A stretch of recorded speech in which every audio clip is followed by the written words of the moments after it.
Nicolas, toi, dès le départ, tu as souhaité t'installer en agroforesterie. D'où vient ce choix et pourquoi? Ouais. Alors ça fait 9 ans que je réfléchis à m'installer et 8 ans que j'ai créé la ferme des possibles. Et c'est vrai que l'agroforesterie s'est imposée à moi parce que j'ai voulu mettre au cœur de mon projet l'arbre. Voilà. J'ai pas voulu faire de l'agroforesterie, mais je me suis posé la question de répondre à des objectifs, de me protéger du vent, du soleil et avoir un environnement où la beauté est au centre aussi. Donc l'arbre s'est imposé à moi et la parcelle de 2 hectares où on est, qui fait partie des 5 hectares que la ferme comprend aujourd'hui à peu près 750 arbres et arbustes. Donc ces arbres et ces arbustes, pour moi, font partie de mon environnement de travail quotidien. C'est un peu comme si j'avais décoré mon bureau. Quelque part, j'ai pas travaillé pendant des années sur des endroits pas forcément très flat, ni très beaux, ni très accueillants. Donc l'idée, c'était d'avoir un bureau aussi où j'ai envie d'y aller et passer mes journées. Et l'arbre, ben, on en a déjà parlé, mais va me permettre déjà de produire des fruits, d'héberger de la biodiversité qui est utile à ma pratique du métier 100% naturel. Parce qu'ici on met strictement rien, hein, ni de produits autorisés en bio, ni strictement rien, donc on n'intervient pas. Et là, C'est ça, tu t'interdis même les produits autorisés. ouais, je m'interdis tout parce que je sens que le cahier des charges évolue et j'ai pas envie de devenir un technocrate de l'agriculture où tous les 6 mois je dois mettre mon nez dans un dossier.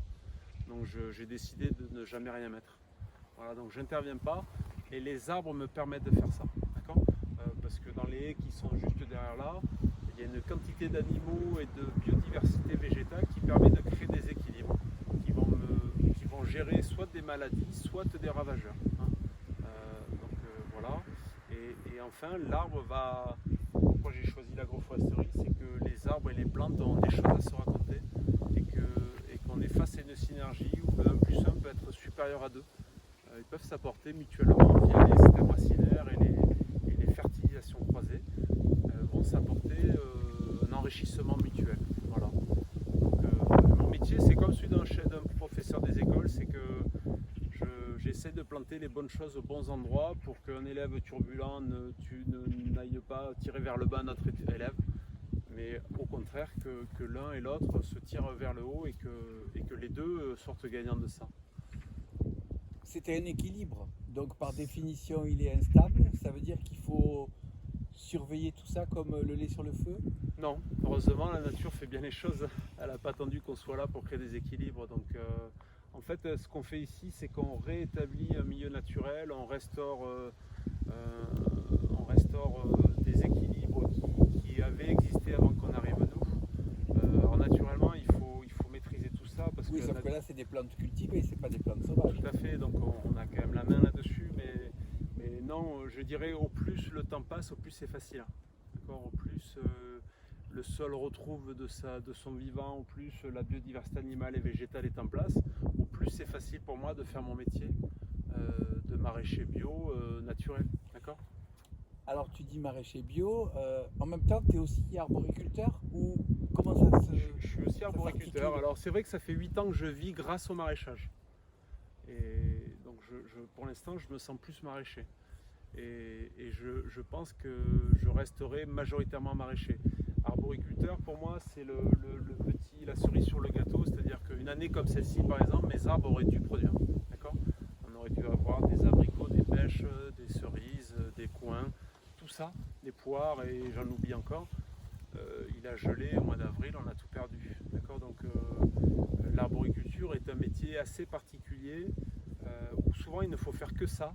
Donc pour moi, je gère mes arbres comme des accompagnateurs de mes cultures maraîchères, mais s'ils produisent, c'est fantastique, et ne soit-ce que pour l'émotion qu'on a de manger leurs fruits.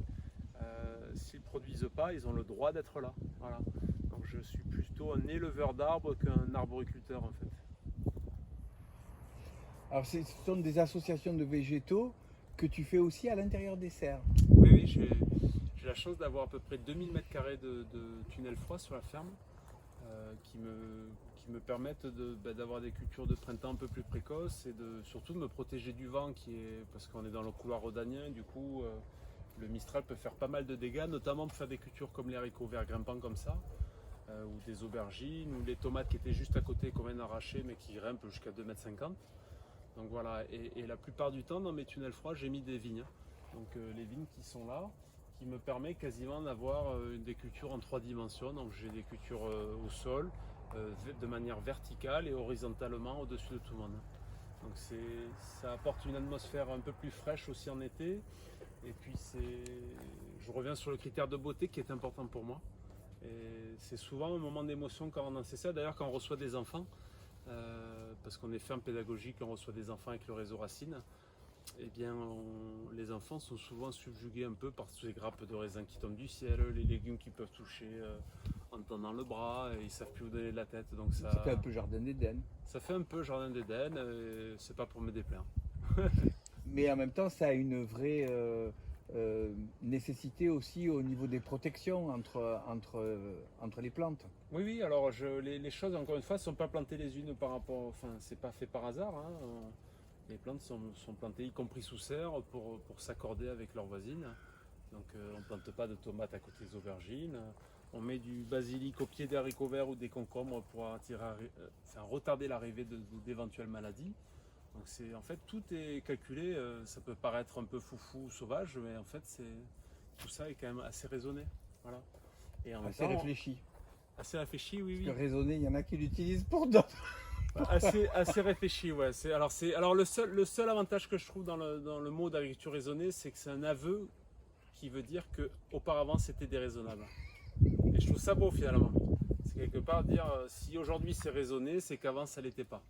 Donc pourquoi pas ce terme, mais c'est vrai que ça ne veut pas dire grand chose. Voilà. Donc l'avantage d'une serre, et puis c'est un environnement aussi on se sent un petit peu en sécurité aussi. Enfin voilà, c'est pas désagréable de travailler. Après on en a peu, hein. Sur les 50 000 m² que compte la ferme, on n'a que 2000 m² de tunnels froids. Dans le paysage agricole local, c'est rien. C'est rien, et au contraire on voit des champs de serre se construire de partout. Moi ça m'inquiète un peu. Je pense que dans 10 ans, la Provence c'est un peu l'Andalousie. C'est le rythme qui se prend. Là, sur Perne, rien que cet automne, il s'est construit au moins 10 hectares de serre. Sauf si le consommateur réagit. Alors, un légume n'est pas forcément plus mauvais sous une serre. Hein. Enfin, comment il va le savoir, en fait? Bah, en général, quand tu parles de ces serres un peu agro-industrielles, c'est rarement pour faire du bio. C'est rarement du bio, mais ça peut exister quand même aussi. Ouais. Oui. Le bio peut aller, et au plus ça va aller, au plus il y aura deux mondes du bio qui vont se tourner le dos. Hein. Un mode bio fermier et un autre fermier, plutôt industriel. Ouais.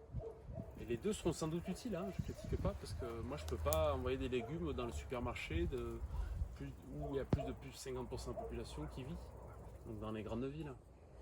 Voilà, donc on peut nourrir nos territoires de proximité, c'est ce qu'on fait nous. Hein.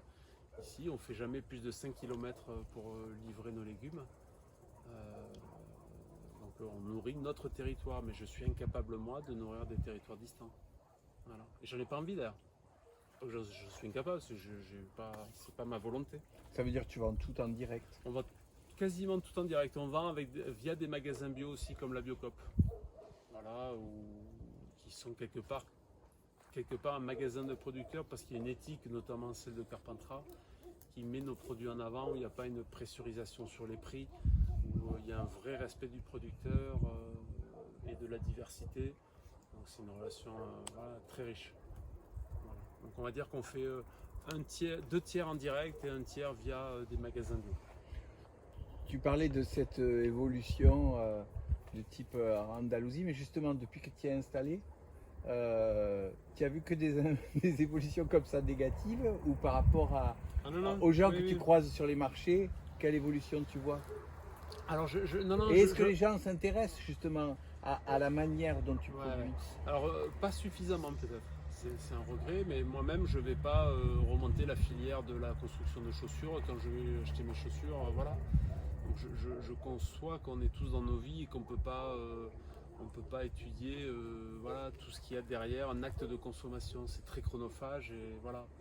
Après, mes clients, moi, sont sensibles. Je les invite chaque semaine quasiment à venir sur la ferme. Ma ferme est ouverte à tous, tout le temps.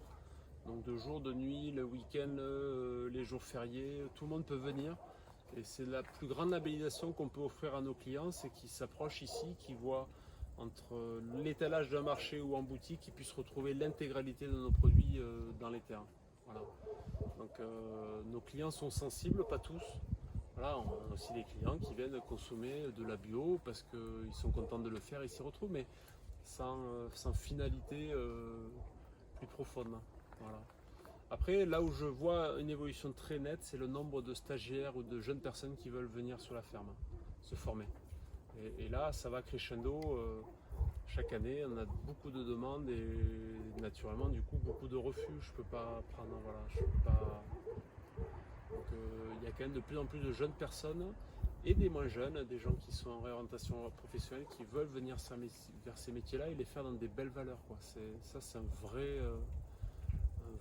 message d'espoir et je suis très heureux d'en accueillir à mon niveau, quoi. Je ne vais pas moi faire, voilà, je peux pas faire boule de neige à moi tout seul, mais les gens qui passent ici, la plupart du temps, repartent avec des belles intentions. Certains vont au bout et certains aussi n'ont pas les moyens d'y aller parce que ne serait-ce que d'avoir accès à du foncier, c'est pas le plus facile.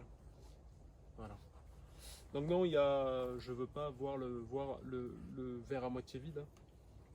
Après, c'est mon naturel qui revient au galop. J'aimerais que ça aille plus vite, en fait. J'aimerais que ça aille plus vite et qu'on comprenne tous qu'une consommation de proximité, bio, de saison et d'une grande fraîcheur, ça ne devrait pas être une alternative, ça devrait être la norme, en fait. Y compris pour les écoles de nos enfants, y compris pour la constitution des menus de nos anciens. En fait, ça devrait être du bon sens généralisé. On n'aurait jamais dû le revoir comme une mode ou quelque chose qui revient. Ça n'aurait jamais dû disparaître. Voilà. Et aujourd'hui, c'est un peu le cas. Voilà. Tu lui as demandé s'il était membre